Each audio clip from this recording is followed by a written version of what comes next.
नमस्कार। शाम के अखबारों की चर्चा चाय के साथ। आज आंवला नवमी भी है। हम हमारे तमाम दर्शक श्रोता जो भी मित्र हैं उन सबको आंवला नवमी की बधाई देते हैं।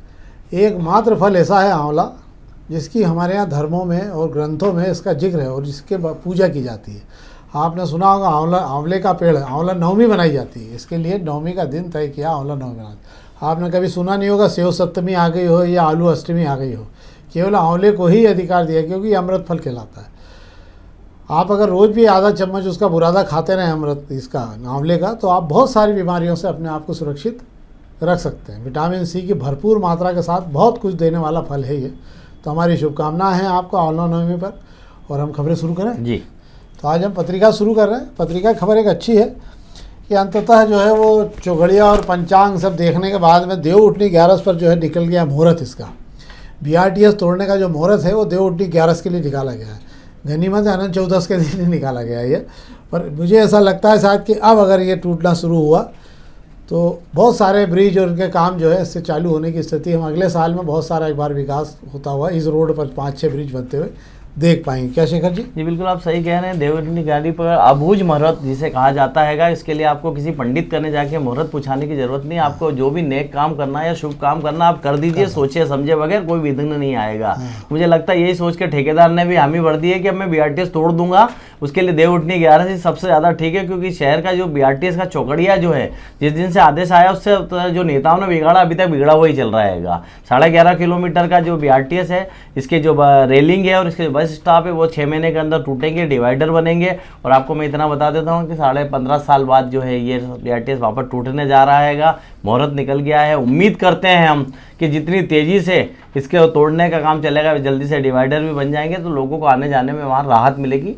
जो परेशानी जो इतने दिन से हम झेल रहे हैं वो झेलना नहीं पड़ेगी। हाँ, आप ये कह सकते हो कि टेंडर स्वीकृत हो गया तो मतलब इसकी श्रद्धा निधि स्वीकृत हो गई थी। अब BRTS के श्राद्ध का काम भी इसी के साथ में शुरू हो जाएगा। एक आज मौसम में फिर गजब बदलाव है।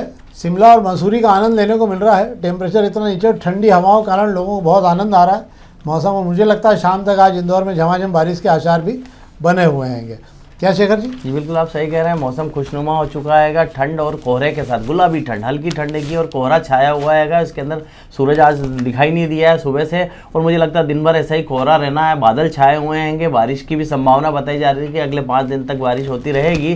तो ऐसे में मुझे लगता है कि शहर के लिए इतना खुशनुमा मौसम, जो हालांकि मैं आपको बता दूँ इस तरीके का मौसम आमतौर पर जो ठंड के दिनों में या सर्दियों में मैं कहूँ तो जो है नवंबर दिसंबर में बनता है, पर इस बार थोड़ा जल्दी बन गया है क्लाइमेट में जो बदलाव आ रहा है उसको देखते हुए। वाह, अब हम प्रभात खबर खबर की बात कर रहे हैं। प्रभात खबर में 1-2 खबरें हैं।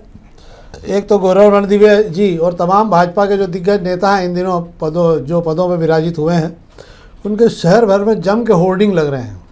और मुझे ऐसा लगता है कि गौरव रणदिवे ने तो रिकॉर्ड कायम कर दिया। शायद कहीं कोई मूत्रालय शौचालय की जगह बची होगी जहाँ पे उनके बोर्ड नहीं लगे हों, और कोई जगह खाली हो तो मुझे लगता है कि सुलभ शौचालय के ऊपर भी बोर्ड लगा सकते हैं। ऐसी कोई जगह नहीं बची शहर में जहाँ गौरव रणदिवे नहीं टंगे हुए हों। और ये सब मुफ्त का चंदन है, जहाँ जहाँ मिल सकता है वहाँ घीसे जाओ लपक लपक के, और जो है सरकार का पैसा तो देना ही नहीं है। तो इस प्रकार की राजनीति शहर में जब से शुरू हो गई, और सबसे ज़्यादा इसका दुरुपयोग किया गौरव रणदिवे ने, पूरे शहर को रोन डाला है उन्होंने। इसके पहले गोलू शुक्ला हुआ करते थे जो शहर को रोंदा करते थे होर्डिंग से। अब एक और मामला हो गया। क्या शेखर जी? बिल्कुल, आप सही कह रहे हैं। शहर में इन दिनों नेताओं की जो पोस्टिंग हो रही है, अभी नगर की टीम बन गई है, प्रदेश की टीम बन गई है, उसके बाद में जो है नेताओं के जो पट्टे हैं, मैं कहूँगा वो जो छुटभैया नेता हैंगे, जो छुटभैया जो हैं वो होर्डिंग के लगा कर ही नेताओं को इम्प्रेस करने में या बताने की कोशिश कर रहे हैं शहर को कि हम नेताजी के हम सबसे करीबी लोग हैंगे। इसी आगे बढ़ने की उम्मीद में मैं कह दूं, इसी दौड़ा भाग के अंदर मतलब ये एक प्रतिस्पर्धा चल रही है। इसी प्रतिस्पर्धा के चलते पूरे शहर को जो है पाट दिया गया है। और इसके अंदर सबसे बड़ी चूक जो है नगर निगम की कही जाएगी कि नगर निगम अपने खुद के जो होर्डिंग्स है उसके ऊपर किसी को बोर्ड लगाने से रोकता नहीं है। तो जो प्राइवेट होर्डिंग्स लगे हुए हैं, जो एजेंसियां काम लेके बैठी हुई है, उनके बस की बात नहीं है कि नेताओं के पट्टों को रोक पाए। और शहर की क्या हालत और क्या दुर्गति हुई है वो आपको दिख रहा है। हाँ, मुझे कल भी किसी ने शिकायत की थी कि उन्होंने बाकायदा पैसे भर के जो है होर्डिंग लगाने की अनुमति ली। ज्वेलरी शॉप वाले हैं, उन्होंने 2 होर्डिंग लगाने की अनुमति। उनका कहना था कि पिछले 15 दिनों में हम एक बार भी अपने होर्डिंग का मुंह नहीं देख पाए। उसका रोज़ कोई ना कोई चिपका जाता है, और कोई बड़े नेता का जाओ तो आप बोल नहीं सकते। और हर बार नगर निगम कहती कि अगली बार देख लेंगे इसको हम। तो ये हालत है शहर में। पर पूरा शहर जो है गंदगी से परिपूर्ण हो रहा है। केवल होर्डिंग की राजनीति हो रही है शहर में, और इसमें सबसे आगे गौरव रणदिवे निकल चुके हैं। अब हम अग्निबाण खबर की बात कर ले रहे हैं। अग्निबाण खबरों में जो गौरव रणदीप यहाँ पे भी छाए हुए हैं, सभी जगह छाए हुए हैं गौरव रणदीप। अग्निबाण खबर की बात कर लेते हैं। एक तो 4 तारीख से BLO आपके घर आना चालू हो जाएंगे। 10 लाख इंदौरी मतदाताओं को जमा नहीं कराना पड़ेंगे अपने दस्तावेज, मतलब वो आपके पास में अगर 2003 के पहले अगर आपका नाम सूची में है तो आपको चिंता करने की ज़रूरत नहीं है। ये तमाम लोगों के नाम, उनके जो दस्तावेज हम जांच होनी है वो हैं जिनको 2003 के बाद में आए हैं, और 11 नहीं, आधार कार्ड को जोड़ के 12 का दस्तावेज कुछ भी दिया जा सकेगा तो आपका नाम जोड़ा जा सकेगा उसके अंदर।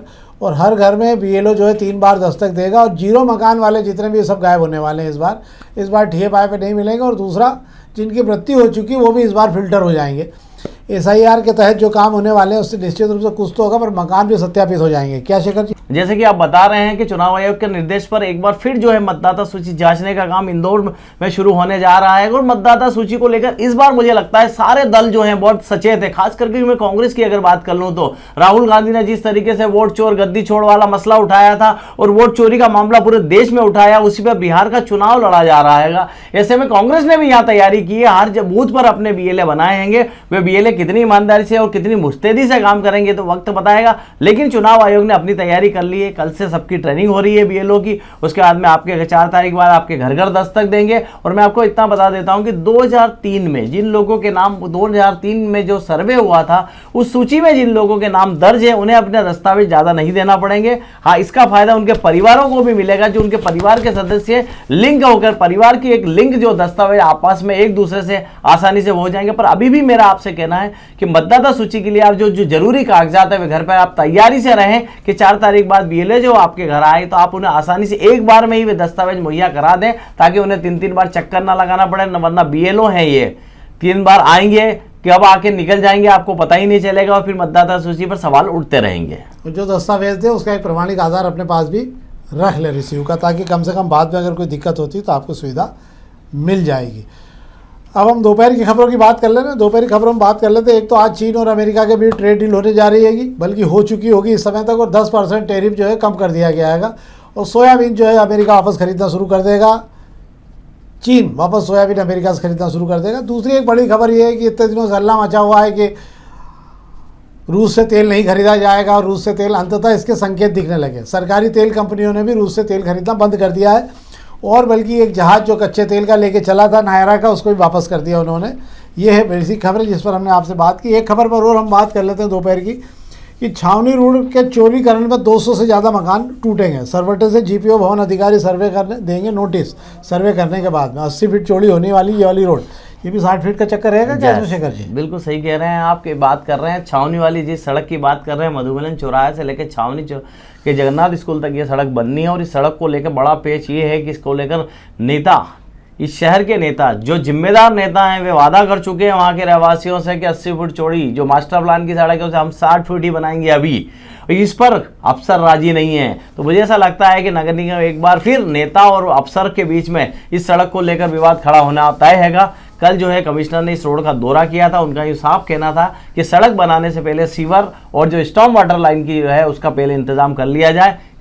अब ये तभी डल पाएगी, उसी नक्ते से डल पाएगी कि रोड की चौड़ाई क्या रहेगी। अगर रोड की चौड़ाई आप 60 फीट करते हैं तो उस मान से डलेगी, आप 80 फुट करते हैं तो उस मान से टूटेगी। हालांकि अफसर पहले दिन से कह रहे हैं कि मास्टर प्लान की सड़कों को किसी भी हाल में छोटा नहीं किया जाएगा। एक और बात बता दूं, चिमन बाग चौराहे से लेकर कृष्णपुर ये पुल तक जो है एक बार फिर खुदाई का काम शुरू होने वाला है। वहाँ पे पाइपलाइन डालने वाली है, सड़क को काटने का काम शुरू हो गया। मतलब एक बार वो अच्छा खासा रोड जो है वो अभी आपको बर्बाद होता हो फिर से नए सिरे से दिखने लगेगा। उस रोड से जो लोग जाएंगे उनको समझना पड़ेगा। तो ये तो थी अखबारी खबर है जिस पर हमने आपसे बात की। अंततः जो है अंत भला तो सब भला।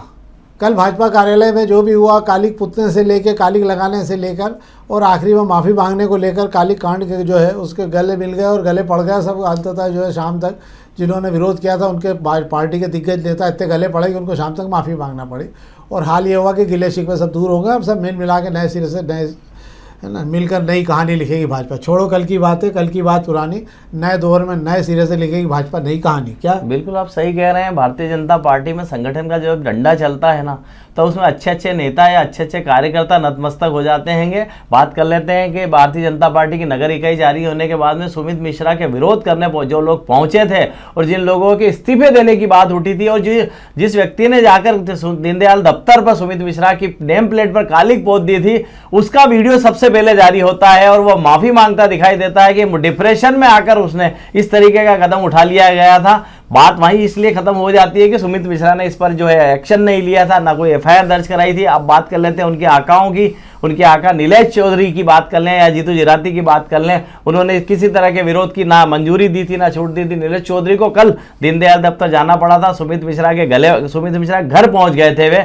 उनके गले मिले और उनसे साफ कह दिया था कि किसी तरीके की कोई गिले शिकवे नहीं है, पद नहीं मिला, कोई फर्क नहीं पड़ रहा है, संगठन में आगे मौका मिलता रहेगा। मुझे लगता है कितने बड़े मन से ये नीलेश चौधरी ने जब सुमित मिश्रा से कहा होगा तब उनका जो दिल में क्या चल रहा होगा वही जानते होंगे, पर बोल गए क्योंकि संगठन से बड़ा कुछ नहीं होता। ये भारतीय जनता पार्टी है, बनाती भी यही है और आपको घर भी यही बैठाती है।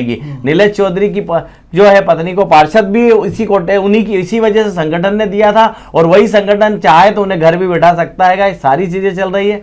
कुल मिला के कहते हैं काली कांड जो है, गले मिलकर शिकवे दूर करने की कोशिश कर ली गई पर ये नौबत क्यों आई, समझना संगठन को ये होगा कि संगठन की जो छिछालेदारी जो हुई है, संगठन की जो सोशल मीडिया पर जो जिस तरीके से कालिक पोतते हुए वीडियो चले हैं, पुतले जलाते हुए वीडियो चले हैं, जिंदाबाद मुर्दाबाद के जो नारे लगे हैं, ऐसी नौबत आई क्यों संगठन में। मुझे ऐसा लगता है कि कहीं ना कहीं भाई साहब जो संगठन महामंत्री वाला जो पद हुआ करता था, संभागीय संगठन मंत्री वाली जो व्यवस्थाएं हुआ करती थी भारतीय जनता पार्टी, वो व्यवस्थाएं खत्म होने से कार्यकर्ता इतने उग्र हो गए हैं और संगठन जो है बिखर रहा है। एक और चीज़ है इसमें कि जो कार्यकर्ता डिप्रेशन में थे उनको समझ में आ गया कि अगर भाजपा से मोर्चा ले लिया तो डिप्रिसिएशन में भी जा सकते हैं हम, इसलिए उनको लगा कि बाद में भविष्य अच्छा ना हो, उससे ज़्यादा अच्छा है कि सफ़ेद झंडा निकालो और पहले गले मिलो, फिर गले पड़ा के जैसे भी होता है इसको माफ़ी मांग ली जाए। एक बात भाजपा को लेकर और मैं कहूँगा, जो भाजपा के ही पुराने और स्थापित दिग्गज कार्यकर्ता रहे हैं जो इस शहर में, उनका कहना है कि संगठन और सत्ता दोनों अलग अलग केंद्र होते हैं। भाजपा की दो धुरी होती है, तो भाजपा की पहली धुरी में तमाम लोगों को सत्ता में जगह मिलती है। इसमें विधायक कोटे से बहुत सारे लोग शामिल होते हैं।